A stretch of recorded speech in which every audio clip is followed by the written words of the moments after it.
Hai guys, selamat datang kembali di channel YouTube aku. Terima kasih buat kalian yang udah klik video ini. Malam ini adalah malam Jumat yang artinya waktunya untuk Nightmare. Jadi di segmen Nightmare kali ini, aku bakalan bawain kalian sebuah kasus kriminal yang merupakan kasus pembunuhan, bahkan ini merupakan kasus kanibalisme yang pernah menggemparkan dunia. Biasanya kalau kasus-kasus kayak gini kan mendapatkan banyak kecaman dan juga pelakunya ini kan dihujat ya. Berbeda banget sama kasus ini. Kasus yang kali ini pelakunya itu benar-benar dikagumi dan dia itu jadi kayak terkenal gitu gara-gara kasusnya melakukan kanibalisme. Nah, pasti kan kalian penasaran siapa orangnya dan bagaimana kronologinya. Makanya jangan skip videonya, tonton sampai habis and keep on watching.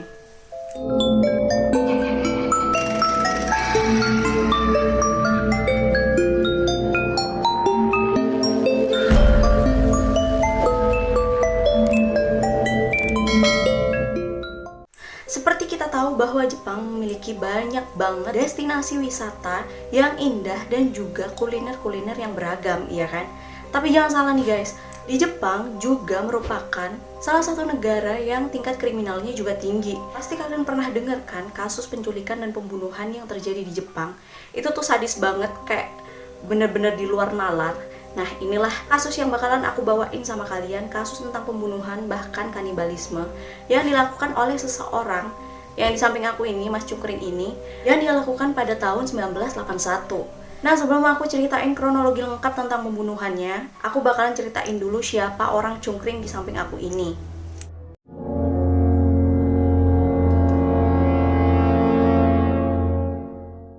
Jadi orang di samping aku ini namanya Issei Sagawa.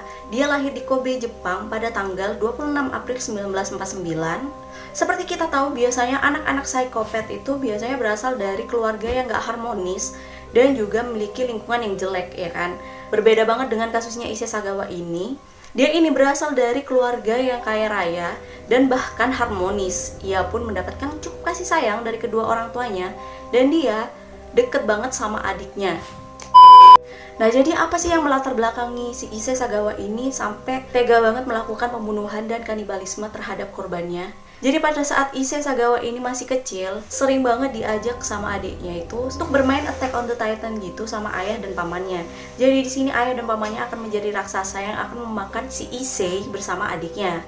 Jadi di situ tuh Issei ini belajar kayak ternyata manusia tuh bisa memakan manusia lainnya gitu. Jadi dari situlah terlahir rasa obsesi dia dan penasaran dia terhadap daging manusia atau terhadap tindak kanibalisme. Jadi makanya dari sekarang kalau mau memainkan sebuah permainan hati-hati aja ya guys, karena bisa banget dampaknya seperti ini. Dan singkat cerita, pada saat ia mulai beranjak dewasa, ya dia udah kayak mulai memasuki masa pubertasnya, si Issei Sagawa ini rasa obsesi dan penasarannya semakin meruncing, yang mana obsesinya ini membentuk perilaku seksual tertentu dalam dirinya, yang mana pada saat itu dia tuh mulai sering berfantasi untuk menikmati tubuh-tubuh cewek-cewek cantik. Maksudnya menikmati itu bukan ngapa-ngapain ya, maksudnya memakan tubuh dari wanita-wanita cantik, khususnya dari aktris-aktris luar negeri seperti Grace Kelly. Gila banget kan, dia tuh masih baru masuk pubertas, udah punya obsesi dan fantasi yang pengen makan manusia, apalagi yang pengen dimakan tuh artis-artis luar negeri yang cantik-cantik. Gila banget sumpah. Dan pada saat si Issei Sagawa ini memasuki umur 23 tahun pada tahun 1972, dia ini sempet banget pernah membuntuti seorang wanita Jerman sampai ke dalam apartemennya. Dan si Issei ini juga menyerang perempuan itu sampai perempuan itu pingsan. Untung aja sebelum dia apa-apain sama si Issei, perempuan ini bangun dan melaporkan kejadian itu ke polisi. Akhirnya pada saat itu juga Issei Sagawa ini ditangkap dan dijebloskan ke dalam penjara. Tapi sayang dia ini bisa lolos, dia ini bisa keluar dari penjara karena bantuan dari ayahnya. Ayah dari Issei Sagawa ini merupakan orang kaya dan orang berpengaruh di Jepang pada saat itu. Nah, makanya si ayahnya ini nyewa kayak pengacara yang terbaik gitu di Jepang untuk mengeluarkan anaknya. Bahkan ayahnya ini memberikan sejumlah uang jaminan yang gede banget agar anaknya ini dikeluarkan. Ya, namanya juga udah uang berbicara guys. Makanya si Issei ini bisa lolos dan keluar dari penjara. 5 tahun setelah kejadian tersebut, tepatnya pada tahun 1977, si Issei Sagawa ini pergi ke Perancis untuk mengejar gelarnya dalam bidang bahasa dan literatur di Universitas Sorbonne.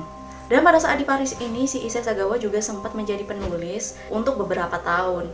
Bahkan di dalam tulisannya itu dia memberikan kutipan, hampir setiap malam aku mencoba membawa perempuan prostitusi ke dalam apartemenku dan rasa gejolak untuk memakan mereka itu sangat besar. Tapi dengan alasan tertentu, tanganku menjadi beku dan takut untuk menarik pelatuknya. Jadi kayak pada saat itu tuh dia udah mengakui bahwa dia itu mau melakukan tindak kanibalisme. Tapi pada saat itu dia tuh masih takut gitu loh.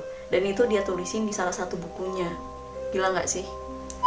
Dan kemudian berangsur pada tahun 1981, si Sagawa ini bertemu dengan seorang perempuan yang bernama Rini Hartevelt yang berusia 25 tahun yang merupakan mahasiswi kampusnya juga yang berkewarganegaraan Belanda. Nah, singkat cerita, mereka pun menjadi dekat karena mereka ya satu kampus kan, sering bermain, sering bergaul, dan Rini ini sering berkunjung ke apartemennya si Issei Sagawa untuk mengajari si Issei itu berbahasa Jerman gitu loh. Si Issei ini setiap kali si Rini main ke rumahnya tuh udah ada niatan untuk membunuh si Rini, tapi dia urungkan karena kayak masih ragu gitu, takut gagal, kasihan, dia tuh masih ragu-ragu karena emang dia belum punya pengalaman untuk membunuh seseorang. Karena pengalamannya di Jepang itu kan gagal ya sampai dia ditangkap polisi. Mungkin pada saat itu dia berpikir 1000 kali karena takut ditangkap di negara orang mungkin ya. Semakin sering si Rini ini berkunjung ke apartemennya Issei Sagawa, si Sagawa ini obsesinya tuh makin menggebu-gebu ingin membunuh si Rini, yang pada akhirnya saat itu dia nekat membeli sebuah senjata dan kembali ke apartemennya. Nah, untuk kronologi pembunuhannya aku akan jelasin setelah ini.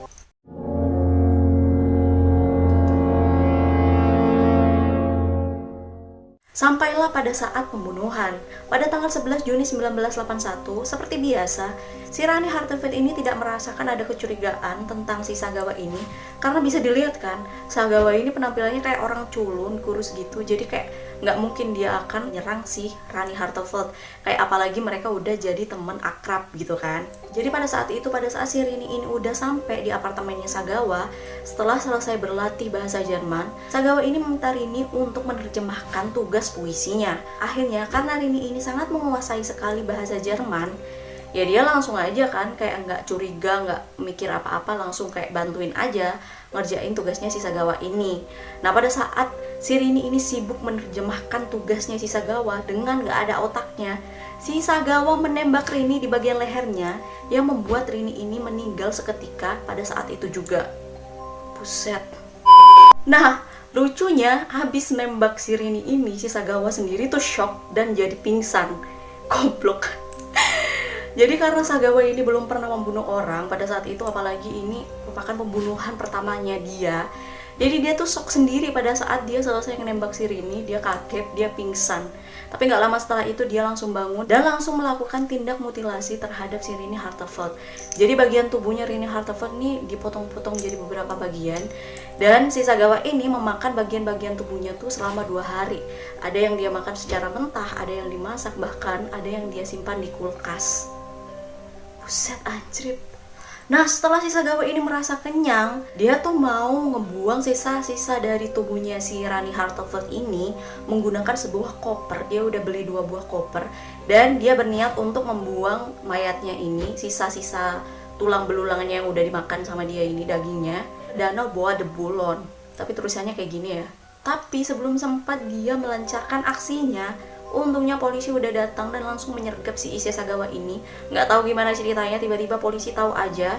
Mungkin karena si Rini ini udah 2 hari hilang, akhirnya keluarganya melaporkan kan.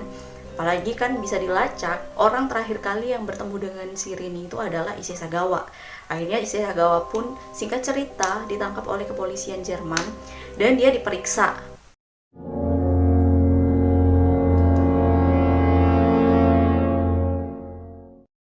Setelah si Issei Sagawa ini melewati beberapa pemeriksaan, ternyata Issei Sagawa ini tidak ditahan karena tindak pembunuhannya, akan tetapi dia ditahan selama 2 tahun di rumah sakit jiwa karena psikolog mengatakan bahwa si Issei Sagawa ini memiliki gangguan mental yang membuatnya tidak sanggup untuk menjalani persidangan. Makanya si Issei Sagawa ini akhirnya dihukum selama 4 tahun, kayak ditambahin 2 tahun lagi untuk menjalani hukumannya di dalam rumah sakit jiwa itu. Nah, tapi jangan salah nih guys, di rumah sakit jiwa itu Issei Sagawa tetap dijaga seperti tahanan lain yang kayak di penjara-penjara seperti biasanya, dijaga dengan ketat 24 jam dengan penjagaan polisi gitu. Entah apa yang terjadi setelah 4 tahun kemudian, pada tanggal 12 Agustus 1986, si Sagawa ini akhirnya dikeluarkan dari penjara atau dikeluarkan dari rumah sakit jiwa di Perancis dan dikembalikan alias dideportase langsung ke Jepang, yang mana ini menuai kritikan banget karena orang-orang tuh kayak nggak terima. Rani Hartevelt ini udah meninggalnya itu mengenaskan, kok bisa gitu loh. Hukumannya cuma 4 tahun dan bahkan orangnya tuh langsung dideportase ke tempat asalnya gitu. Kan orang jadi kayak nggak terima, apalagi keluarga dari Rani Hartevelt itu. Tapi bagaimanapun si Issei Sagawa tetap dideportase ke negara asalnya, yaitu ke Jepang. Ternyata pada saat sampai di Jepang, si Issei Sagawa ini nggak pulang ke rumahnya, tapi dibawa ke rumah sakit Matsuzawa di Tokyo untuk menjalani rehabilitasi. Setelah menjalani beberapa pemeriksaan bersama psikolog, ternyata psikolog mengatakan bahwa si Issei Sagawa ini menderita personality disorder, tapi dia ini termasuk ke dalam kategori orang yang waras, yang artinya si Issei Sagawa ini bisa dimintai pertanggungjawabannya atas pembunuhan yang ia lakukan di Perancis, gitu kan. Tapi pada saat itu pihak Perancis itu udah melepaskan kasus itu, kayak udah nggak mau ikut campur lagi, kayak udah nyerah banget sama si Issei Sagawa ini. Akhirnya ya kepolisian Jepang juga nggak bisa ngapa-ngapain karena memang mereka tidak cukup bukti untuk menahan si Issei Sagawa ini. Apalagi juga keluarga Issei Sagawa merupakan keluarga yang berpengaruh di Jepang pada saat itu, ya kan?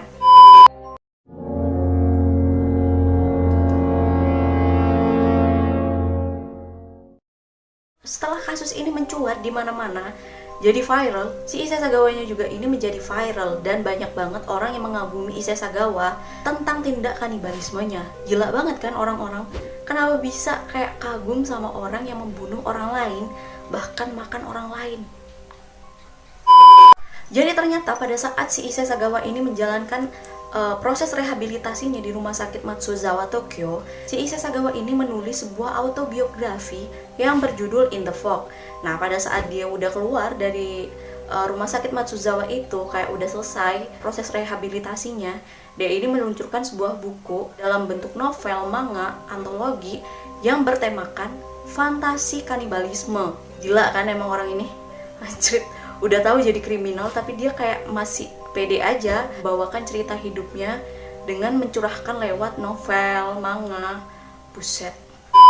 Nah, dari situlah dia mendapatkan ketenaran dan banyak orang yang mengagumi dia karena penasaran juga.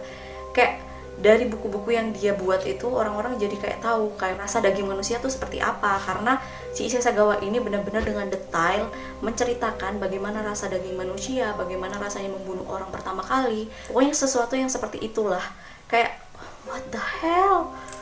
Dan bahkan si Issei Sagawa ini saking terkenalnya, dia ini sering banget diundang oleh beberapa stasiun TV untuk mengisi talk show gitu. Dan bahkan si Issei Sagawa ini yang bikin gak percaya banget itu, dia itu sering banget diundang di sebuah universitas untuk menjadi seorang pembicara atau narasumber, yang artinya bahwa orang-orang Jepang itu banyak yang tertarik dan penasaran bagaimana sih tindak kanibalisme yang sesungguhnya gitu kan. Buset, kok bisa sih ada orang-orang yang penasaran dengan seperti itu? Anjir banget cuk. Tapi sebenarnya Ica juga sih, tapi nggak sebegitu parah, nggak sampai yang terobsesi. Nah, yang bikin tercengang lagi nggak sampai di situ, si Issei Sagawa ini juga pernah main dalam sebuah film 18+ gitu yang judulnya Unfaithful Wife. Buset, dia nggak cuman kayak jadi pembicara, narasumber, jadi artis cuk, anjrit. Kalau misalkan ini terjadi di Indonesia, pasti orangnya udah dieksekusi kan, dan bahkan dihujat sama orang-orang se-Indonesia. Gila, kalau di Jepang malah dijadiin artis, anjrit.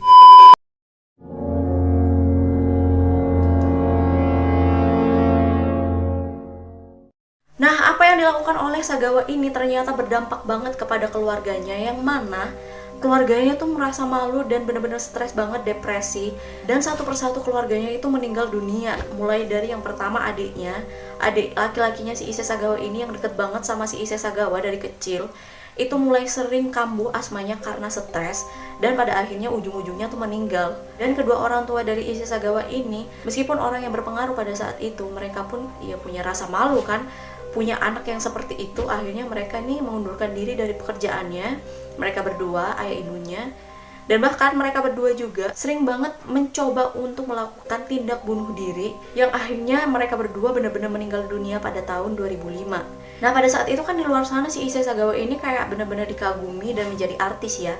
Tapi ternyata di dalam keluarga besarnya, si Issei Sagawa ini benar-benar dibuang dan tidak dianggap. Pada saat orang tuanya meninggal pada 2005 itu, si Issei Sagawa ini dilarang oleh keluarga besarnya untuk mendatangi pemakaman orang tuanya. Ya kayak bener-bener dimusuhin sama keluarganya, karena gimana enggak anjrit. Dari kecil udah dikasih kasih sayang gitu kan, udah dibiayain untuk keluar negeri, untuk belajar, malah ngebunuh orang, malah makan temennya sendiri. Kan nggak tahu diri anjrit, apalagi pas pulang ke Jepang, orang tuanya tuh masih kayak ingin membantu Issei Sagawa gitu loh. Tapi setelah Issei Sagawa ketahuan pas di Perancis itu sampai benar-benar membunuh orang, bahkan memakan, ya akhirnya orang tuanya lepas tangan dan jadi kayak depresi gitu keluarganya. Jadi kasihan banget nggak sih anjrit? Jadi guys, segitu dulu yang bisa aku ceritain ke kalian tentang Mas Issei Sagawa ini yang cungkring ini. Hati-hati loh ya, jangan menilai orang dari covernya yang kalian pikir orang itu tuh gak bakalan ngejahatin kalian. Karena siapapun bisa ngejahatin kalian, yang penting kalian harus hati-hati dimanapun kalian berada. Dan seperti biasa jangan lupa klik tombol like-nya kalau emang kalian suka dengan video ini. Dan jangan lupa juga klik tombol subscribe-nya. Dan terakhir dari aku, be safe, be healthy, and stay positive. And see you on my next video guys.